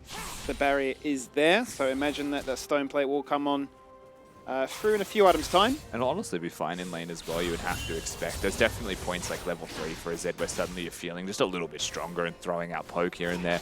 The danger with barrier is things like Ignite can still actually find lethal damage on you because it doesn't stop that. You have to use it for the burst prior. But even looking at Daystar's build, he might just be going for like the Jace tech that we saw from him yesterday, right? With just a Gore Drinker chucked in there, but oh god. Say it ain't so. They hit level 2, they've been farming under the turret. It's not going to be as straightforward, and Mayfun is here. Yep, this time. Hiding in Fog of War. Yeah, well, he's just going to flag and drag in and say Kyoto to why not. So that's him forced to go back into the river. It's not going to dissuade his bot lane from continuing to be aggressive. They've already found one turret play. He's also going to clear out both of these wards as well, so reckless abandon for the Team Bliss side. Phyto moving seems to be the difference maker here. They are just going to concede that it's not a dive. Still winning. Going to concede that they aren't diving though. Very early days though, but whenever I see a Cassiopeia lurking in that pixel bush, I always get excited.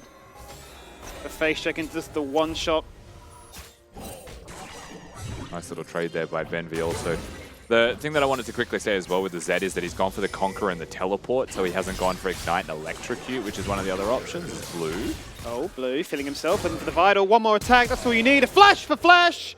They've matched it this time. It wasn't to be Ghost, and that Flash did find value. And everything is back to being right in the world. The Fiora finds the moment to be hyper-aggressive, and the tank in Lived does not manage to survive. A little bit low on mana, and was trying to force the wave in and just gets punished for it really nicely. Jungler's now active on the top side of the map, but look at this wave. Not that great for Lived, and ideal for Blue, who can teleport back in and collect. If he can. Another wave that comes in just outside of turret range, I believe, so certainly that TP was warranted to try and fix things. Observer's just really observing the journey of Benny. A support who didn't reset straight back to his bottom lane. Keep that in mind, everyone at home. That's a support for you. That's the way it should be. Chance to go mid if something were to happen. But anyway, back to bottom. Hail of Blades build. Auto attack every single time it's up. You win that trade. Certainly is the case, right? It is the menace to society that is playing AD carries as a support. You just do so much damage. It will be a welcome change once that is back out of the meta. Lived entertaining really rough trades, but manages to equalize it just by cooldowns quite nicely. It was good for Blue until it was even, and Gragas at this point having the Tyranny's build means every single time the passive's up, which it is in 3 seconds, he just drinks that W, gets 40 plus health back, and sustains in the lane. He does. Doesn't need to worry about consumables anywhere near as much as other champions. As Why Not is now looking at the very first dragon. Looks like the fan vote hasn't really changed too much, with 85% of you believing that Team Bliss have what it takes to close out this series. Has Mayfun based? Seemingly not at this point. 36 CS and hasn't based once. Gonna get his first recall off, it feels like, now at level 5, so at the very least we'll have some money. But effectively, a Drake really goes the way of Team Bliss. You know what I miss? I miss the old... remember when Pabu played that one game of Java, went full lethality and was like eclipsed into everything else, and just one-shotting people, right? Yeah. Oh, there's a throwback for you. I think it was Ray who played on Cloud9 in like 2017. Played lethality Jarvan top lane and like one-hit an entire team. There's like a montage, just highlight reel of him just literally one-hitting everybody, and Jarvan was promptly nerfed. I can imagine. Laning Jarvan hasn't been a thing for a hot minute. Oh yeah, that is... Wait. He's tried. He's cut the corner. Yep. Sometimes in life, you've got to take the long road. Can't always cut corners if you want to find success, Skibby. That is facts. Mayfun's learning that. That'll be $200. That's so bad. $200 therapy. Have you tried not being upset? Oh, we're on. Shinky with the flash grand entrance, and it was pretty grand, especially now that Hoop has found that kill. That's what you want to see. Samira committing everything for the play. A quick stock take here, though, of just the Ashe falling. Flash from Jarvan, flash from Samira, flash not there for Shinky now. Ignite was used, Exhaust was used. Just the support. For just the support, and Bliss still have a farming ADC down in bottom lane pushing the wave in. Overall, I don't think they're too upset. I think Benvi may not call worth, but it kind of is. No doubt. Given the fact that Lemus is up still by such a significant margin, has ult advantage. He's a top laner now. He's up by 20 CS2 as well. Yep, absolutely. Any opportunity for an Ashe to catch that farm is going to be worth it. Is also here. If we're talking about a lane flip for, or map flip for Rift Herald, which is obviously what they're considering, is an Ashe just soaking up that XP prior to the objective being considered. Because he is here 30 seconds ahead of a Draven. So early and halfway towards his own ultimate as well. So this is going to be invaluable time spent here. Whilst Lemus isn't able to cash in. Might actually work out pretty nicely given that the Herald is being looked at by both junglers. I mean, next wave gives him level 6, which is invaluable for an Ashe. Especially compensating for that time that he's spent dead, and let alone the money that he's able to farm from this one. But the wave is 100% going to push. The way that it's currently setting up, I wouldn't be shocked to see them go for the Herald, summon it straight to top lane and try and make the play up here where the Draven just got here. Because I don't think you flip the map, make Lemus come top, get the Herald, and then send him back bottom. I feel like that's illegal. Well, especially given the fact that Hooper's only now just had a chance to reset back to base, so he won't be here to defend. However, Kanga have put a lot of attention with numbers in the area to try and defend this one and dissuade the idea, as Why Not continues to ponder, do we go for this or not? At the very least, you have to protect him, right? Make sure the wave crashes. But it's a lot of effort from Lemus to come top lane just to recall again. Doesn't feel great. And Hooper just went back bot. No need to get baited by that play. He's just going to say, yep, I'm 1v1ing you now, Lived. And the Herald will stay in the pockets for the meantime. Yeah, Liv going to base zone, is going to head back top. So the playbook here from Bliss, or the expected playbook from Bliss, is that Wukong will be clearing from top to bottom because he's got all 6 camps to look at and a Scuttle Crab to consider in the river potentially, and then just eventually end up in the Draven lane, summon the Herald as compensation, and business as usual for the side of Bliss. Lots of running around, lots of weird movements can happen around the Herald and these map flips that happen. A game of chicken can also occasionally take place. Right now, I feel like the ball is in Bliss's court for the next move that they make because they've got the Ashe ult, they've got the wave coming towards them. They have the opportunity. Kanga is so vigilant in preventing that opportunity from happening though. Mayfan always here. And he certainly is. And there is a warning ping from the side of Bliss. I think they just managed to catch that one outside the Dragon Pit. They know that one is warded. Why not hovering in the bot tri-bush? But once again, it's just a case of junglers there for presence alone. And the inevitability is you want to kill for the Draven. You want to be able to cash in those stacks with the Draven above all else. So you can't be too surprised to see Mayfan having to hover down here every single time Why Not's in the area. Fido also moving this time around. Somehow top going very well for Lived as well. We look away for a second and just like that. It's just free damage. You really are hoping Blue can find his moment to strike here with those riposte. There's one. But getting so close to the one-shot, the explosive cast being teased there. I think Lived goes for it top lane while the play happens bottom. He knows Mayfan's got to be here. Mayfan certainly is. Going to reveal his positioning now with the flag in the river. Herald will still successfully charge, and that is extra gold going into the pockets of this Draven again, right? We're still waiting, though, for that cash in. 300 stacks, already so far ahead by CS alone. But that might just be the tipping point. Yeah, 315 stack cash in would be significant. Daystar also completes the Ravenous Hydra at the same timing as the Rod of the Ages for Fido in mid lane. Top is fighting. Oh, no. There you go. I don't even need to use my ultimate. That's how calm and cool I am at playing this Gragas. You found me once. Bomba. But not again. As they say. Arrow goes wide, fights on though. It certainly is. Cyclone is there. Mayfan just skirts away, but Why Not flashes after him. Flag and Dragon bonks on the head as he goes on down. Inferno Trigger has been pulled. He needs to kill onto Limas, and he finds it. Stacks are in shambles, but the Z is here to play cleanup crew. Sitting on a double, full HP. the barrier. Fido will get the triple. Fido. They're fighting for the killing sprees. Fido needs some more poison damage. Oh. It was getting close, but Fido ultimately doesn't get the follow-up kill. Daystar is the one who reigns supreme after the skirmish is said and done. 3, 0, and 1 is the Zed, is the mid laner.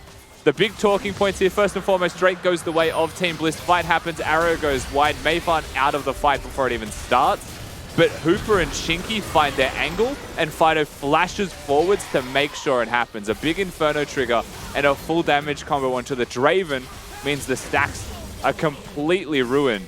And Fido just gets to stand and deliver through all of this, right? The Conqueror stacked up really early. Daystar runs himself out of energy and cooldowns because he's killed everyone else around Fido. And just became a dicey battle of auto-spacing. And the Zed too clean. Absolutely, right? The Shadow Clone back in to say, I've only really got those auto attacks to rely upon now, and certainly finding success with just that. A flash out of a Cataclysm, an arrow right back at you. And we find ourselves locked in place here in the mid lane. No ult for Daystar, so he is now level 11 on this Zed. If he'd had that, goodbye Hooper. Top fighting again for your ult use. Yeah, Grand Challenge just being set. Oh no, the bomb has hit nothing. Blue, surely this is your chance at retribution. Flash, one more auto, and there it is. Oh, these top laners have got a bone to pick with each other. As Mayfan jumps away one more time and Shinky re-engages for him. Why not? It's ever so tanky, so I mean, you've got no damage at this point. But the wraparound is here. There is the quickness. There is the turn back. Mayfan saying, come get me. A little bit too hard to do that though. As the Miasma is going to try and make sure that Why Not really has his work cut out for him. Where are you running to? If nothing more, you're just taking so much time. The top laner gets solo killed. Jungler gets ganked by everyone inside Kanga's own jungle, but the mid lane turret dies. And so they still get the objective. And this is the crazy thing. When all said and done, Bliss are the only team preparing waves.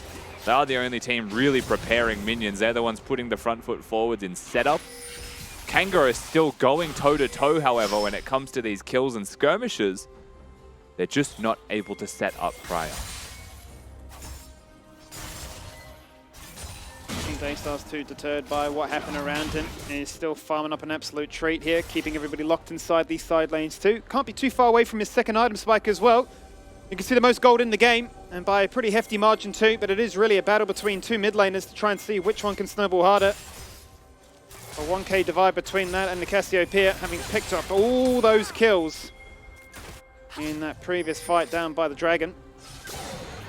And lived in that little top lane 1v1 and skirmish as well. Tried to flash and body slam away, but Blue was able to follow through. A little bit of damage goes on to Mayfan. Didn't hold the body slam to be able to save it, right? Cancel the Fioric, maybe he lives, but just thought he was out. Maybe didn't even expect Blue to follow through with confidence, but he did. Arrows on, and in we go, Shinky. I mean, he's just been tapped on down by the axe a little bit too much. Why not with the second charge of his cycle and goes in for the triple? But then Hooper gets excited, falls to flash away. He's so low. Oh, he tried to be a hero. He wanted to go for the montage. You've taken my adoration stacks, but you won't deny me the triple kill. That 3 kills compensates pretty nicely for the adoration that went missing here, to say the least. They get a fantastic fight. They'll break the inner turret in mid lane as well. And 4-0-4, Daystar having a fantastic game on this Zed, and it starts with his damage. Finds Fido, finds Shinky, arrow comes through, Shinky just dead. There's no way to protect him. Why Not gets a fantastic follow-up engage, and yes, is extremely isolated, and yes, gives Hooper the Inferno trigger. Is able to get the W off as well, and the cask misses as it is absorbed into nothing, but at the end of the day, the fight was lost the second it started. Yeah, positioning was so favorable there for Team Bliss, just the way everything got set up. Kanga completely in the back foot. That happens so often for Kanga as well. It's like a really major pain point for them is they just can't position correctly. You saw it twice in a row at level 1. It's the point you have to be most conscious of the positioning as well. It skews lane states completely. Draft matters less and less if you die level 1. Let's see what they can do now. Grouped up as 4 around the third dragon of the game. It's a Chemtech Soul that they're playing for here. I've seen that with the extended range on those blast cones and the extra sustain from that honey fruit as well. That is an unspotted flanking TP. Here comes Liv. Massive. Oh my god, look at the damage. They can't do anything. Completely routed. Stacked up together, and it makes it ever too easy for Team Bliss to wipe the floor with them and say it's not an ace, but we've taken down 4. And Kanga, without a teleport on their top laner, choose to just take the fight at the Drake. They choose to take what is effectively a 4v5, knowing that Bliss were looking at them, knowing that Bliss were right there. The teleport comes through, and would you believe it, the perfect flank angle from Liv. 3-man body slam, fight's over. Hooper tries his absolute best, he is trying, but he just can't survive. His team's already gone before he can get a good ult off. And it is very simple, Skimmy, to watch this one again. They're in the pit, they don't have 5 members. They go for the smite fight, and it even goes for the Wukong, and bang. That's a bomber. Very easy team fight. 3 members all joined at the hip, really sharing the pain. Just a little bit too easy for Team Bliss to find these setups in the most recent fights. And find themselves in a very similar position to Game 1, 18 minutes in. Now up by 7,000 gold and a relatively early soul point to play for at just that. 23 minutes in. He's very happy about your chances in this one. Yeah, the insult to injury is that they won the smite fight. Daystar feels like at any point as well here now, he's got his 2 items completed. He throws out a shadow, you think he's going. He could just go. He could take on anyone right now. Having the game of his life for sure, and very enjoyable experience to be a Zed that is fed. Lived backs away. Knows that something's a little bit sus. Wherever Fido goes, he's probably got reinforcements. He's got the gonna boys be the with rest him. of this game. Especially when Blue's on the bottom side of the map, it's just kind of a soft tell. Speaking of. Ashot goes out, they found their target. Mayfon's going to get locked on down, Willing executes it, and Why Not is there to pick up the kill. Instant disengage angle, but routed from every angle. Blue jumps in, receives the Z ult to the face and says, team, I'm gone. I'm done for. Ooh. Flash body slam! You can't be protected underneath this turret. You can try and hit the petrifying gaze, but the turret ain't helping. There is no retribution. And everybody from Team Bliss survives. And Kanga this time have got a teleport available, but they don't have an AD carry available because he's mid. Every single time Kanga are forward, it just feels like they're not going to do it as a team. They're not going to do it together. And quite simply, if you're not going to fight as a team, you're not going to win as a team. Bliss are doing that and they're winning. There's not much more to break down in a situation like this, is it? You can see where Hooper is. He's at the mid-inner turret. This is not a fight that they should be actively taking because Mayfon's caught, but the teleport was already committed, and then there was no way out. The second the teleport was committed, a fight breaks out. Lived misses the cast because they dodge it, but they're stuck. Right? The situation is, Kanga have pushed forwards, they've opened the door, and Bliss just come crashing through. Keep inviting those invitations, or rather those moments of opportunity that Kanga present them with. Hey, why are we taking a 4v5? Well, we're not going to mind. That gets them ever so close now to the magical 10k difference. And maybe one final chance to find that kill on the flank. Knock back onto Fighter with the cast. 3 members strong, taking down the Gragas. An ult having to be committed to guarantee Fido gets the killing blow. Meanwhile, topside, such a strong Wukong jungle, able to go toe-to-toe with the Fiora. They're just going to trade their ultimates out in top lane. It does eventually mean that the Draven will be able to push in, is supported by the rest of his team. Those mutated plants as well, extremely dangerous for Blue. Needs to respect that one, and a turret will drop. Top laner dies from Bliss. Another kill into the pockets of Fido. But a whole turret in transaction still pretty worth. Yeah, 5 turrets to 0 at this point. The map really does belong to them, and you can't help but wonder just how much this is helping them with the ability for Ashe to be a pest, for the likes of Zed and Wukong to find those angles to jump in and flank you from. We can check in with a pretty stacked story. Really, a battle for power. Battle for who can try and carry harder, as they're both sitting on 6 kills and fairly identical gold at 11k. Yeah, both sitting very pretty with their gold. Fido trying his best to keep up with the herd, but it's all blue around him. He's in a sea of blue. An ocean of impossible to kill opponents, because they all just do so much damage if they're on your screen. Bemis, no Bloodthirst up, it has got that overshield, and you can see that stacks up and almost feels like one. And a Herald summons him. And it certainly has been. Early soul point, as I mentioned before, only 22 minutes in. Bliss are here first, and Kanga feel threatened. They have to be here, but just look at the map state. Herald is bot side. Members of Bliss are sieging through mid and top to try and get some inhibitors. And Kanga are all in on this play. We must deny this dragon at all costs. That they will find, that they have taken, but they're going to lose so many members in the process here. A Cataclysm to try and prevent them from finding that much more, but their health bars are just disappearing.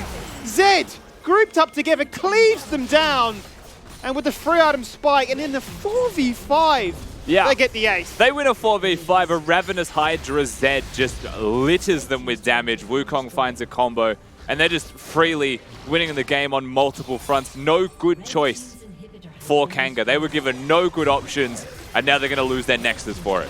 That they certainly are. Two very decisive victories from Team Bliss here. They mean business. And with this win, they certainly have rebooked themselves into a visit up against the battle that is Brisbane for the Chiefs.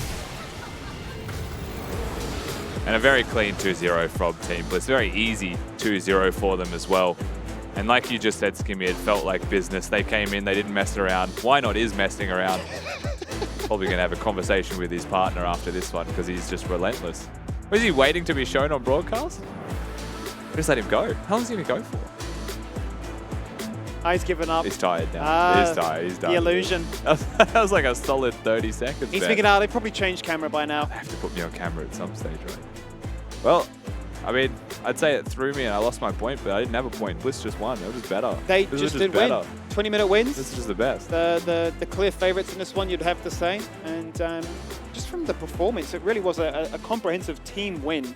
I think is the biggest difference you sort of witnessed in that match there. I just want everyone to know that while we were watching that, I did pull the little Polaroid camera out and I did take a photo of. Look, it's coming. It's coming. It'll be ready in I'm going to say 2 minutes.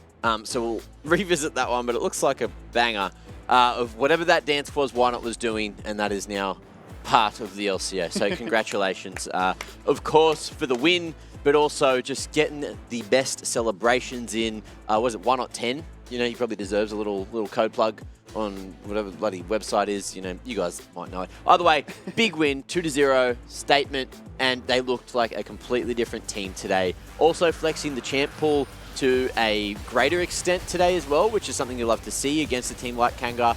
And hopefully that means we get to see maybe some of these champs slide through when they go up against Chiefs again tomorrow. Yeah, Draven has finally picked up his first win in this stage 2 where it's been struggling, but it doesn't matter because you have a pet Daystar in your pocket, and my man is on that Zed, and he is not planning on stopping with these kills. I mean, he just came bot lane and saved the entire day for Team Bliss as they were struggling a little bit in that early game, but it doesn't matter now that you have Faker on your team pretty much. You can do whatever you want, and I mean, Why Not was just having a lot of fun in this game. Same with Limas, and Lived, he was also having a bit of a tough time against his Fiora. Probably the first time we saw Fiora do really well in lane from the hands of Blue, but unfortunately your other side of the map just exploded at the 10-minute mark, and there's not too much Kanga could have done to stop the bleeding. Yeah, it was a rough affair today. At least this game looked a little bit more competitive for a little bit longer until it kind of didn't. You know, Bliss were up in the gold for a little while and kept the kills competitive, but then, yeah, look, you got a Cass, which needs to scale towards the late game, didn't really get to activate. And when your Zed was, I looked up and it was like, well, 404, he was just popping off. This is the Daystar that we were expecting at the start of the split and we didn't get until the group stage. Yeah, he's definitely feeling way more comfortable now in the LCO, making it like his playground, playing the Zed, something that we haven't seen in this year just quite yet, but definitely just something that was fun as it was a 1-0 scoreline. Now 2-0. A very clean game from Daystar once again. I mean, even Lima's getting that stopwatch. He was not ruining his KD this game. Daystar's that mid laner that your girlfriend told you not to worry about. But look, here he is, huh? I mean, he's dangerous. He is very dangerous. But that also means that we have to say our farewells to Kanga Esports as they put up a fight. They put up a fight, but it just wasn't enough. And we'll have to see you guys improve in the next split, as I'm sure there will be a lot of development with all these young players. Hooper, Blue, I see a lot of potential in them. Yeah, for sure. 100%. Can kabang. Yeah. Okay. Kaboom. Kaboom. Can kaboom. Gone. Benvi, is that the hashtag you'd use, or would you use a different one? I mean, that one's alright. Yeah, I don't mind that one. Yeah, that's pretty good. How are you feeling after that one? Your performance today was pretty damn well there down in the bot lane, huh? Much better. Much better. Much better. That's great to see, but I see you guys in a new facility, trading off the doggos for just a black background. What an L. Yeah. Although yeah, you I won, got it's- Shamil instead, so I mean it's similar. Okay, well, my next question is, how does it feel to be playing around your team physically? I mean, you're just next to each other. I'm assuming Limas is right next to you. Daystar's also there. Yep. So how's the team environment now that you've settled in? It's good. It's good. It was definitely, we had a rough sort of series yesterday. I think I'm a lot to blame for that. But definitely Chiefs is really good at beating us and then making us improve really fast. So shout out Chiefs for smacking us a little bit so we can be the second best team for sure by playoffs and then maybe the best at the end. Speaking of smacking, logistically, I'm seeing a chair right next to you. Do you need a little bit more space? Do you need me to come up there and move the tables around? Because looks like you'd be potentially bumping bloody arms mid-game. Has that happened yet, or do you guys? I like to have Limas really close. Oh. So Limas, you wanna make an entrance or not? Little wave. Hi, Limas! Well, congratulations on the clean 2-0, of course. We saw the Z for this last game. People ban as, bot lane every game and gank me, level 2, 3, 4, 5, if you want to win. You understand? we understand, Limas. I understand, yes. Junglers hear that, gank Limas level 1 to 5. I mean, he is just asking for it. Also, a thumbs up from assuming and Julian's Daystar. getting in. Yeah. Is that Daystar? I'm just going to say congrats. Everyone's getting a piece of this. But I do want to mention Zed. So we saw Zed for the last game where it did really well. So was it just something that Daystar wanted to pick as it was a bit more fun, or was it a thought out pick? I mean, it's just a really good Zed game. Like, it fits the comp really well. Daystar can play it, of course. And yeah, I mean, you can't blind Cassio against Daystar. He just picks Zed in 1v9. Okay. Are we going to see... I know you and me, we got a little thing going with the Diana Yasuo. It was mentioned on the couch that maybe Kanga was going to pick it at some point. Is that up the back pocket for tomorrow against Chiefs? Do you think that they can of course. deal with it? I mean, we always have the Yasuos, the Zeds. Like, we draw Yasuo bans. Like, they have to worry about everything. Interesting. And I believe from previous interviews from the Chiefs and from Dials that they said Team Bliss was definitely one of the teams to worry about out of the top 4. What are your thoughts on this? Yeah, I agree. I think Chiefs are the best, and then I think probably us right now, for sure. And look, I've asked this to a few people tonight as well. I know that obviously you're probably having sleepovers up there anyway, playing in the same vicinity as the boys. But if you could have someone for a sleepover, for a nice entertaining night of whatever the hell you want to do, who are you picking from the team? One person. From the team, The ultimate I mean, betrayal. why not if it's going to be a banger? But I don't know. I like Limas. I like my bot lane partner. Yeah. Okay. Lima's on the side like, you better say my name. You can't see his face on the corner. He's been cropped out. But once again, congratulations on the win, Benvi. We will see you take your rematch Also, up real against quick, the Chiefs. can I just shout out Cheon and Cloud for they really helped us with our bot lane prep, and it sucks they don't get to play, but they're really, really good. Did you want to shout out Benvi 50 on the Bliss store too? Benvi 10 Bliss store. Why not, huh? Yeah, Yeah, of course. By the way, thanks Benvi. Enjoy the W. Cheers, We'll see you guys. tomorrow. Yeah. Good to chat with Benvi and Limas and the thumb of Daystar too. Him. First time all we've we got get. Daystar in the interview, and it might be all we get this split as well. So always Thumb good to get reveal. that. Oh my little god. bit of spice. Next Little time bit it's of going to be spice. hand reveal. It's going to be arm. It's going to get better. You can just get a face, just the top of his head, just poking at me like, "Hey, what's up?" Just lie back out instantly. Beautiful. Dare MVP time. You guys got to choose, which you don't anymore. Who would it be? Who would it be? Why not? I think it might be. Why not? You Or reckon? Benvi. Benvi's a good choice. Yeah, I think Benvi had a really good Benvi's a very series good choice. tonight. Well, let's see what Twitch chat thought for the Dare MVP. They went with Daystar, who did pop off in both those games as well. 12, 1 and 15, 56% KP, and doing a whole bunch of the damage as well, but also flexing his mechanics as well in that mid lane. Yeah, Yeah. most definitely. I mean, everyone on Team Bliss had a wonderful series tonight. Even lived, although in a counter matchup as the Gragas and Fiora isn't too friendly for the Gragas side, we still grab the whole win. Daystar on something like the Zed, the most mechanical champion we have in League of Legends, and he popped off on it. Even in the interview with Ben V's, like, you don't blind Casio into Daystar. You don't blind things into Daystar. He has one of the biggest champion pools in LCO. You don't. You don't. You don't do it. You just don't do it. What you can do, though, is steal pentas here in the LCO. Happened a couple of times today. And that, of course, is the play of the day, which will be the beautiful Quadra coming through from the Chazinator, with also, I believe, it's going to be ended with a hook decoy, the Betrayer, stealing that penta. But let's have a look at it again, of course. Look, ult's coming from up top. 2 kills already happened, and Chaz just chasing down the little blue health bars. And Kitty, we're probably going to see it a second time. Have you got that play-by-play ready for me? You need your Aussie casting voice. I don't have my Aussie casting voice ready. There's too many things being thrown at me, but let's take another look as Decoy seals it a little bit too soon. Okay, we have the Bomber coming in. The Bomber is not in this game, but you know who the real Bomber is? Chaz. Chaz dashing in, looking out that laser. Oh my god, orange and green. I love lemon and orange. But we see the Bomber coming in right now as Chaz has his 3rd dash available. As Lourdes is just trying to smack down Chi-Chi on the side, but it doesn't matter as Chaz picks up his 4th kill, but it wasn't enough because Chi-Chi flashes away, Decoy doing a little hee-hee and seals the ultimate at the very end. The kill at the very end.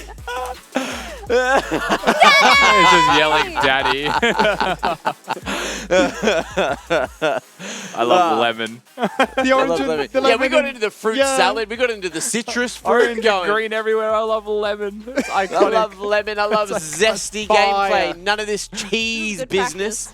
Look, let's have a quick look at the bracket after today's games. Group A looking real damn spicy. You can see we've now got all 4 of our playoff teams. We just got one more game remaining for both of the brackets to play for seeding. That, of course, is going to be tomorrow. But as you can see here, PGG and Direwolves going toe-to-toe again. That game yesterday was very PGG favoured, but Direwolves have said they've tried to figure things out. So hopefully today was just a little bit more match fitness, trying to shake off that rust and go into tomorrow's game feeling damn good. PGG, of course, going to get the side select coming in with that win. So we'll see if that affects how that whole best-of-3 series plays out. Everyone really putting prior on that red side. But of course, let's jump on over to Group B. Also, bye Mammoth. Quick, farewell as we can. GZ also gone. Kanga also just leaving us from that game just then, but TB, which is Team Bliss, going straight up top to the upper bracket final again. So locking their spot in for the playoffs next week, but are they going to come in as the high seed? Are they going to come in as the low seed? Who bloody knows? Let's theorize here for a second, because we know what games are tomorrow, of course, but going into next week, depending on tomorrow's games, we could have Chiefs going against Direwolves, TB Pentanet, or the other way, TB up against Direwolves, and then Chiefs and Pentanet. Yeah, Chiefs Pentanet would be interesting as well. Very, very interesting. Look forward to that one. So it's just these 4 teams remaining. Of course, seeding games tomorrow. You get to see who's feeling good going into the playoffs, who's going to go in as that top seed, and then the second game kind of decides who's playing who, right? And that's going to be at 8 p.m. tomorrow. We're going to be having Maximize up on the couch for that one. Kitty, that means you're not going to be here. Yeah, I'm not going to be here on the Wednesday, so that's going to be quite unfortunate. I will be missing out on 2 banger best-of-3 series. I'll give my prediction here, and I'll explain it right now. Should I explain it right now? I mean, both of these best-of-3s are going to go either way. We saw how close the Chiefs vs TB match was.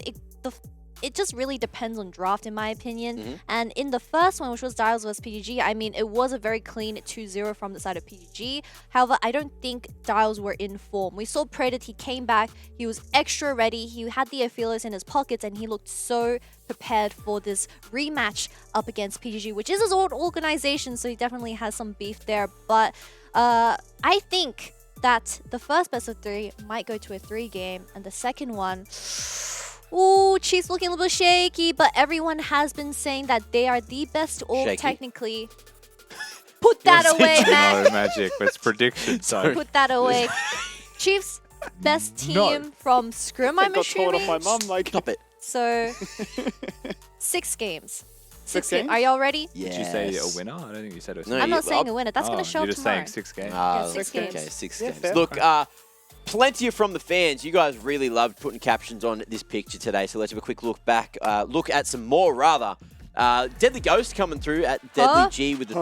Oh, When my top laner locks in Yumi. Yeah, that's Pulling pretty a much on Wonder. par with what's going on with the Soraka ADC, huh? that Hey? is right now. If you unironically lock in Yumi, you should get your account restricted for 2 weeks.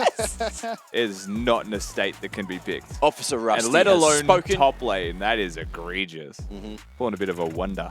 Yeah, well, look, if you were planning on losing top lane, this is probably the best way you're going to help your team, right? Jump on someone else and just win lane somewhere else, steal some XP, make their life hard. What do we got for this next one? We got EMLG __ on the Twitter sphere when yet another milk drink makes it onto the broadcast.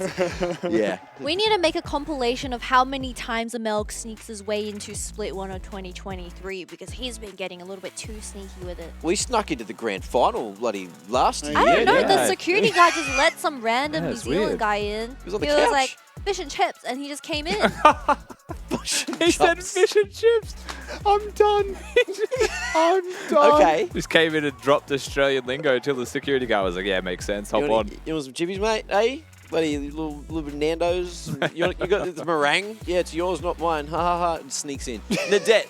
Oh, when the production panel is sitting at 0%. Oh, prediction panel. True. Were we all 0% yesterday? Yep. Yep. Yep. Yep. Yerp. Yep. 0% Andy's on the couches Oh, man. Wait, no, but I got the Chiefs one. This is just like a Nope.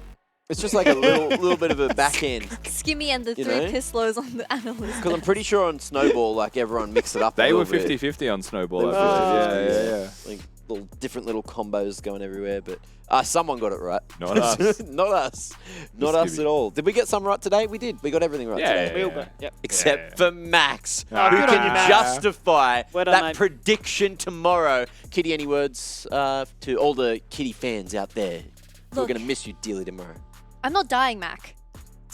You've Stop just sending gone me for it. off like I'm dying. I'll be back next week, but of course I will be missing out on the Wednesday. It was very fun back on the couch because we've been getting a little too rowdy, I won't lie, but that's just the vibe of LCO, and I'm very happy that, you know, Max will be back tomorrow to suffer instead of me. The Mac and Max couch. Ooh, I love a little bit of Mac and Max couch. And look, the handsome man will be here joining us tomorrow here on the LCO. Thank you all dearly for joining us.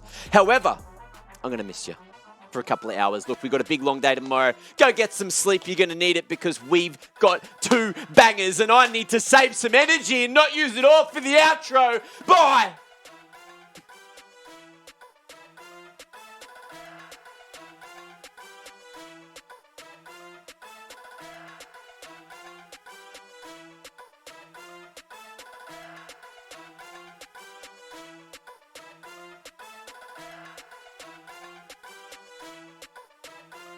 As the die will split.